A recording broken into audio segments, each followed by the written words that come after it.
He said, is it for your games? I told him, yes, it's the for your games. So we can keep going. So just roll one. Man, so what's this ATMA about? Yeah, so ATMA is a role-playing game in a box. You can sit down with your gaming group and play a tabletop game, a pure RPG, in about 2 hours, no prep.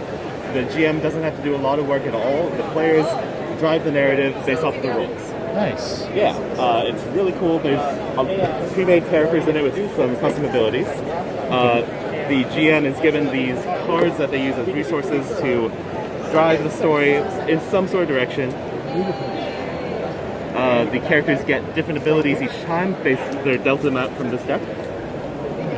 And there's a lot of these various storylines, characters, abilities, places that you are. You're always given goals to work towards. You're always given some characters that you can interact with. It's very easy on like new GMs who are starting out, or people who want to trick their board game group into playing an RPG. Yeah. I like it. Yeah. So this is ATMA Act 1.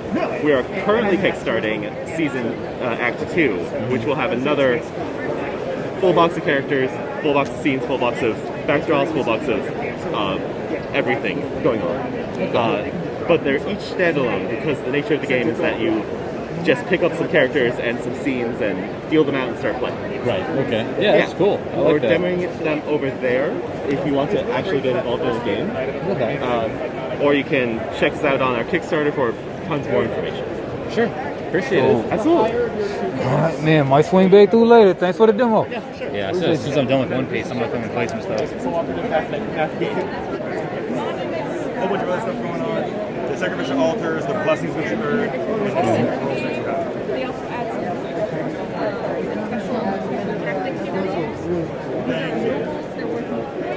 Hey, how you doing? There's no any questions.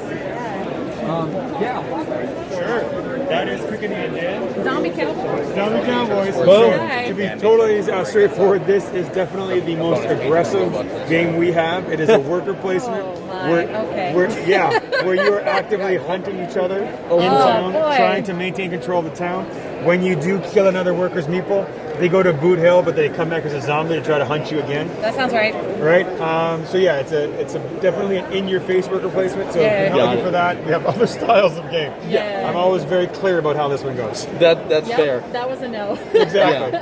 We have City Builder, Oh, amazing. and he played this one 2 years ago at online one? GenCon. Oh, awesome. Oh, thank you so much. Yeah, and so we like the things you guys are doing, but this is Yeah, that's why I want to be honest. Yeah. Gorus Maximus was the trick-taking card game. Yeah. If it's too violent for people, we did a family-friendly version that's sea change for a lower price. oh Scimitar Big Guy, of course, that exploded again because of Trey Parker's video. Yep. And then our latest guy, which is selling like crazy, and guys drove to St. Louis to get more, is Block and Key, which is 3D block placement in a common space where everyone's only worried about their unique 2D perspectives.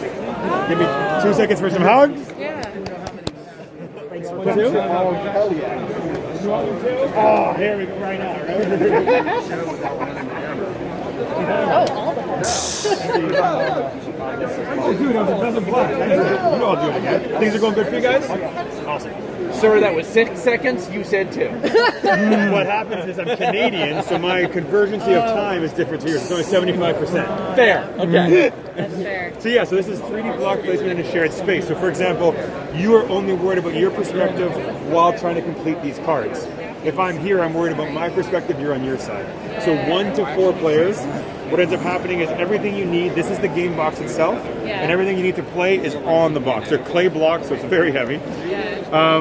All the placement rules are here, end game conditions are here, and action options are down here. Wow. When placing blocks into this space here. So for example, with your camera, can you place this to make either of these 2 shapes when placing blocks on the board? Oh, up top? Yep. Okay, up top. Placing this right here. And what one does that make? This one when you do that, right? Yes, sir. Well done. You could have also done this, which makes it like that and completes that one. Nice, nice, nice. Okay, so as you get better at the game and more used to it, you're actually almost competing with yourself more than the other players. My record is 3 cards with 1 block placement. I've only done that twice in about 4 years. So you get to ignore these 2 browns right here. That's right. Anything that's empty space could be another colored block or empty space. Okay, yeah. But there are placement rules. So when placing, it can always go kitty corner or caddy corner, depending what part of the states you're from, I found out. Yep. Or you can go face to face. But if you want to go face to face, 1 cube of the block you're placing must be taller than the column it's touching. So you could do that, or that, or that. You could not do this. Got it. All right, so that placement matters. On your turn, you basically have 2 different options. Option 1 is drawing 3 blocks from any row or column from the excavation grounds, or placing 1 block, checking your cards to see if any are completed, and drawing new cards. So when you draw blocks, are you putting them in like your space in That's front of right. you? So you would say, you know what ones I want? I need, there's a lot of brown on there. I need these 3 colors. They now go into your personal supply. So no one else is. No one else can have Okay. them. These cards are kept in your hand, Yeah. so people don't know what you're trying to do. Right. But again, people also have a secret objective card of what colors they want. Sure. So it's not a game where I could be like, ha, take that, because I don't know what you're trying to do, right? I could Right. be inadvertently helping you. Yeah. Very, Yeah, very yeah. difficult to hurt someone in this game. So Yeah. if you doing that on this side, completed one for me this side, do I just like get that No, done? Or great on my question. turn, I say, okay. On your turn, you must contribute at least 1 cube to the design Okay. yourself. Oh, okay. If someone else does it, you can't just claim it. Okay. Very important. But then you have to like make sure not to block your view of that while That's you right, play yours. which is And tricky. if you can't do that on your turn, Then you have to do something else. Okay. Yeah.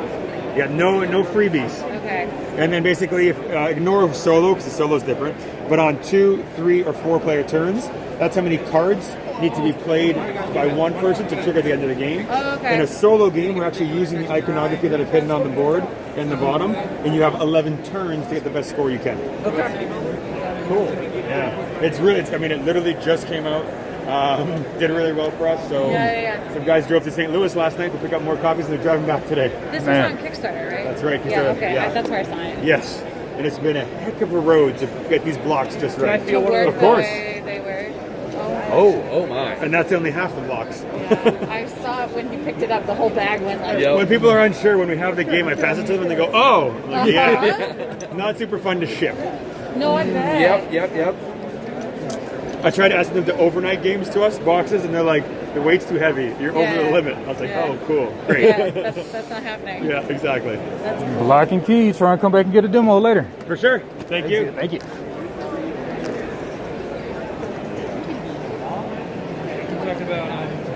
Liliana, $1,800.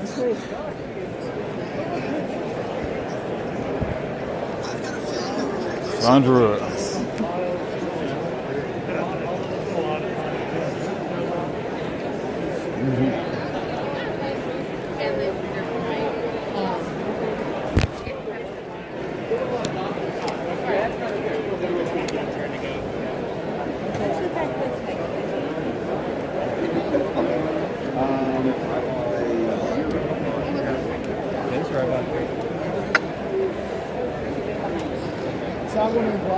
I can put all my Broadmark cards. I can use all my Broadmark cards that are on the board. So there's no mana cost, there's no cost to play anything. Okay. So you just go clear out your hand. At the end of your turn, you draw back to 6 cards. Unnecessary. That's turn 1, I would play 1 card. For example, I'm thinking But about I the whole already time with I this have guy. 6 cards It's that like, I'm not drawing. start keeping track of really high hit points and stuff. Like, I'm gonna track one of those little things. this. Is like, I can play these 2 cards. Yes, correct. I'm not limited to 1 card in my first turn.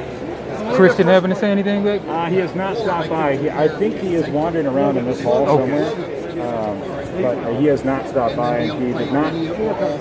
All he said to my when I said, "When are you going to be at the booth?" He said, "I'm not sure." Okay. I'll just keep checking back. All right. I appreciate you. I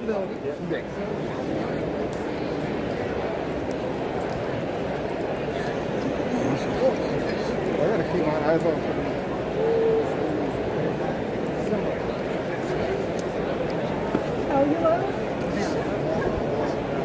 Excuse me. So sorry.